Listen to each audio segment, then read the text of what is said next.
Hello again, my name's Dan Nightingale, comedian, garage owner, moron, doing this. This is like mid-afternoon and I'm recording this, which is for a great cause, and I'm really happy, you know, to be back in show business. And it's mid-afternoon and I live in like a boring suburban residential area of Chester, so I know what my material's like, and I've not really pre-planned exactly what I'm going to say for this 15 minutes, but it's going to include swear words, and this garage door isn't thick, so this could get I just feel, I feel judged by the people that live around us, even though they're perfectly nice. I can just feel it. I don't know. I just know that no one's being judgmental. It's just when we were in the lockdown drinking too much, I felt judged. I think we knew we were drinking too much at our house because we felt ashamed of the noise of our glass recycling bin on bin day. I think that's how you know you're doing too much home boozing. Like, it's not like everyone else's recycling was silent, but ours, it sounded noisier.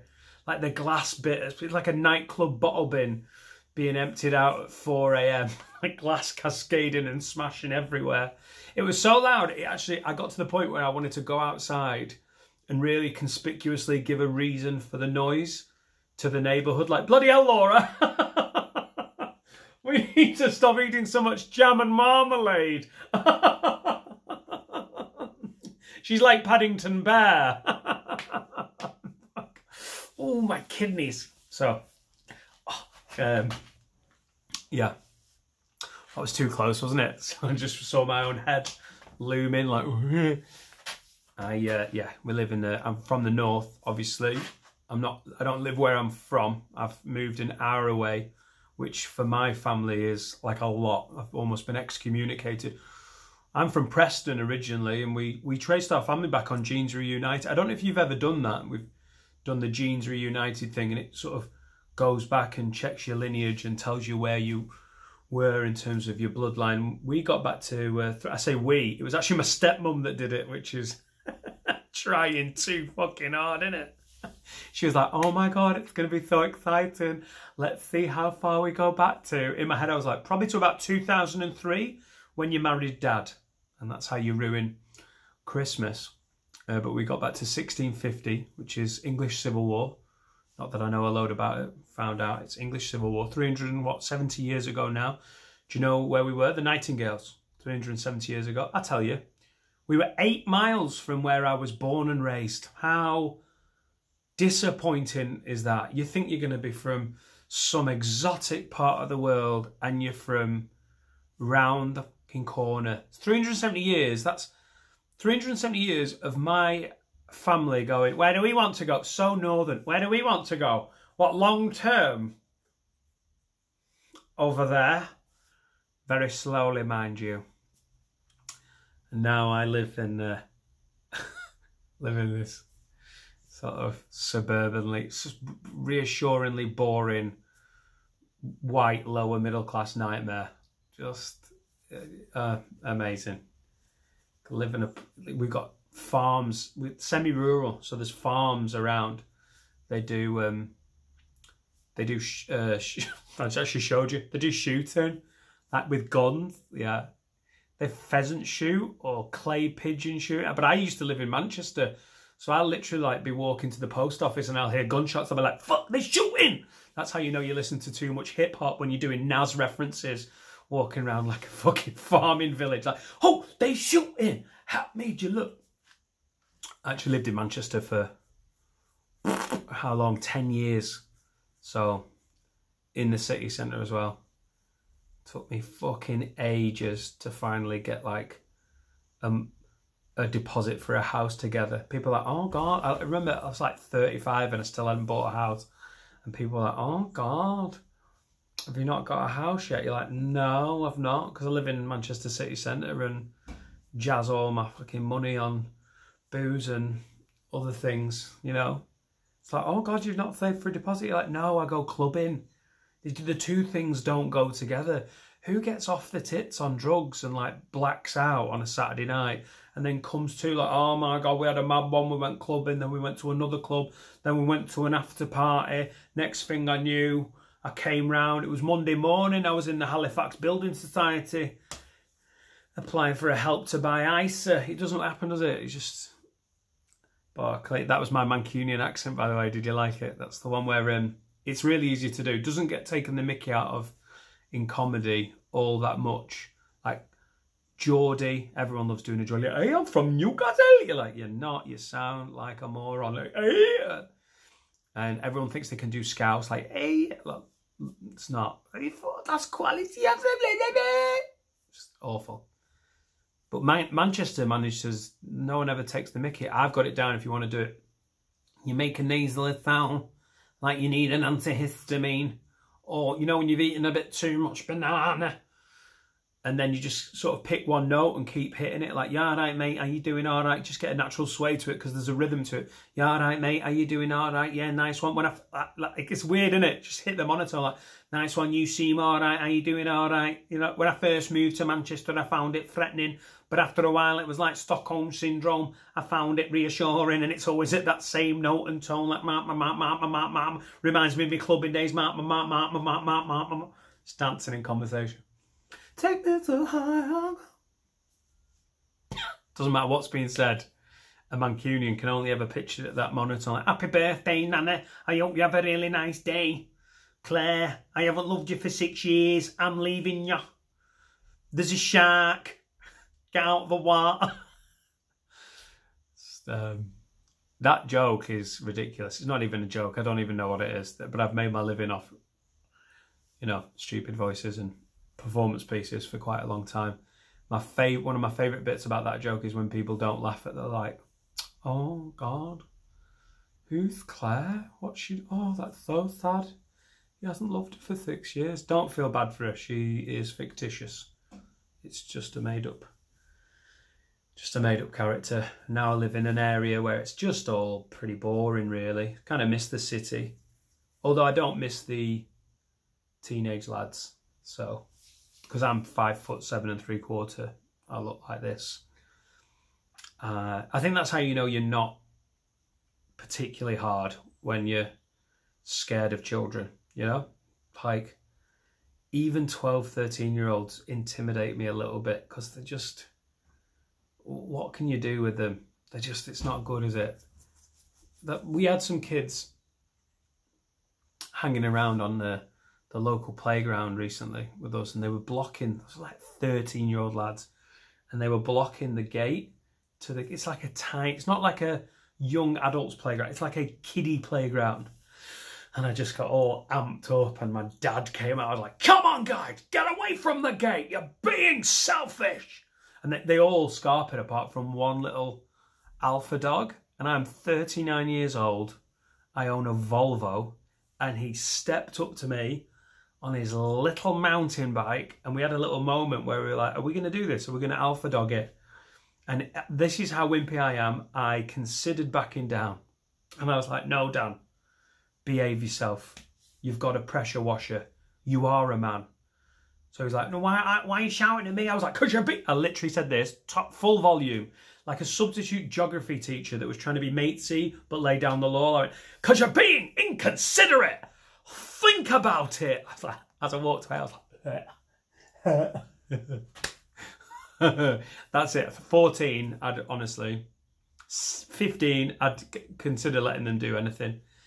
Mummy, I can't get on the park. Yeah, well, Dad's not going to do anything about it. They're 14 and a half years old. Jesus Christ, not fucking with year 10.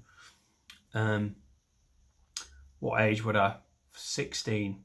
16 and above, mate. If you can buy a scratch card, I'm not bollocking you for anything. You've got free reign. Maybe 14, 15, if it kicked off. The problem is, really think about this too much. The problem is, if it did kick off, I've got no support network. He's got his boys all around him. He lives here. I live with my wife here. You know, what am I going to do if it kicks off? Text her. Like, darling, I need you to come down. I need my crew. If he sends one WhatsApp within a quarter mile, I bet he's got a gang of like 8 boys. And yeah, they're only like 14, but they'll all cruise in like, regulators, mount up. And they probably won't get the Warren G reference. They're young, but they're mobile and they're local. You know what I mean? He sends one TikTok And he's got, you know, blazing squad coming to back him up. I can't text my boys. I'm 39. My boys are everywhere. I'll be like, oh yeah, you got your crew? Well, check this out. I'm just gonna I message my crew. Tim's not on WhatsApp, plus he's got the kids on a what day is it? Wednesday. Yeah, he's not gonna be any good. Alistair's in Oslo now since he met Camilla. And yeah, Sean's going through a divorce. He's not even allowed, yeah. He usually can't play five-a-side. I don't think he's going to be good for a rumble. And the more I think about it, the more I'm like, should you be intimidated by 14-year-olds? Because what if they punch you? I think about this all the time. What if they punch you? What are you going to do? Because legally they're a minor. So you're meant to just be like, hey, you punched me. That's inconsiderate. But you can't punch them back, can you? You know? Can you? I don't know. I probably should be asking for legal advice. Can you fight a 14-year-old? If they throw the first punch, and now you're looking at me going, Dan, you might lose that fight. Nah, mate. Do you know why I don't think I would lose that fight? Because I am an adult and I'm married and I can channel, even though I'm not in great shape and sometimes I get out of breath tying my shoelaces. I think in a rumble with an adrenaline rush, I have reasons to be annoyed that no 14-year-old lad can deal with. He's all hormones and football. I've got like real shit going on in here, and if I can channel that, it'd be like a superpower. Do you know, like a super boost? He'd punch me and I'd be like, and then I just have to think about when my wife Laura spent £600 having the master bedroom decorated, and then 6 months later changed her mind and wanted a new colour. I'd be like, oh, you chose the original colour, like pow, and then you're in trouble then, mate. And I'm like, woo! When I got that speeding fine for doing 55, come on, mate, 55 fine, and 56 is a disgrace. I was doing 55 in an average speed trap. Pooh! Just think about every time, like, what do 14-year-olds not feel annoyed about that adults feel annoyed about? It's just like Dominic Cummings. No 14-year-old has to think about Dominic Cummings or gives a shit about who he is. But every adult's like, you cheating Tory bastards. Pah! Just like, boom. The final one, if I really have to focus my evil energy, is just to think about airport security, which is my least favourite thing in the world. I hate it when it takes so long, and then they like pan you down and like, can you take your laptop out your bag? Have you got any weapons on? You're like, no, I haven't. And you're like, why is it taking so long? It shouldn't take this long. I mean, I know you shouldn't racial profile, but look at come on, quick it up. It shouldn't take 2 hours to get through airport security. You're like being patted down, like, what you doing? I know there's a threat, but it's not me, is it? Do you know what I mean? Honestly, I'm not even allowed to go B&Q on my own. She's not going to let me join Al-Qaeda. If I just channel some of that energy. Not that I just want to qualify that. I don't want to join Al-Qaeda. But having said that, though, if it kicked off with local 13-year-olds, that'd be quite a crew to call, wouldn't it? Some of these thoughts that I have are definitely not normal, are they? Not normal at all. So yeah, back to reality. I'm a dad, by the way, as well. That's worrying, isn't it? I'm actually a parent talking about beating up children. But if you've got kids, you sort of understand. She's gone back to nursery now, which is great. We had a few months where that didn't happen. I can't wait for her to go back to the toddler groups. They're my favourites. There's this one called Pop Cats, which is a nursery rhyme sing-along, parent and child. First time I went, didn't enjoy it. I was sober. Not that I get pissed when I go now. I don't like, Tuesday morning, gin and tonic time. Come on, get in the car. Daddy's special water. I just use caffeine now. First time I was groggy. It's 9 AM. I just felt like, what are we doing here? Everyone's singing and shouting. I was like, what are we doing here? Now I get on it and I drink a full can of Monster. Not coffee. I've never drunk coffee. And not Red Bull. Things have changed from Red Bull. If you're like, oh, is Red Bull an energy drink? It is, but it's crap. I'm talking about cans of Monster. Do you remember when Red Bull came out? They were like, it's just so strong. It's unbelievably strong. It's just a small can. because it's so potent. And now Monster are like, shut up, you fannies. Get on that. Half a litre of fruit flavouring and fizzy asbestos. I down the whole thing. I swear I go blind in one eye. The caffeine hits me. I sort of hover to the car like, oh, I love it, mate. I come up. I start coming up in the car like...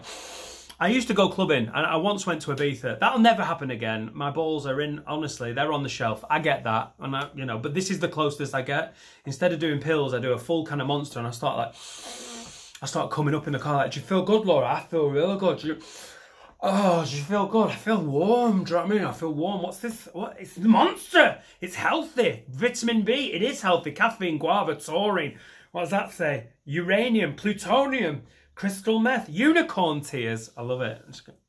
I'm the only one, when we're in there, I'm the only one that gets the rhythm of the nursery. It's like, it's a whistling spider, climb up the water spout, down came the... I love it. It's amazing. It's amazing after a full sugar Monster, which nursery rhymes feel like club classics, like, make tune, wheels on the bus go round and round.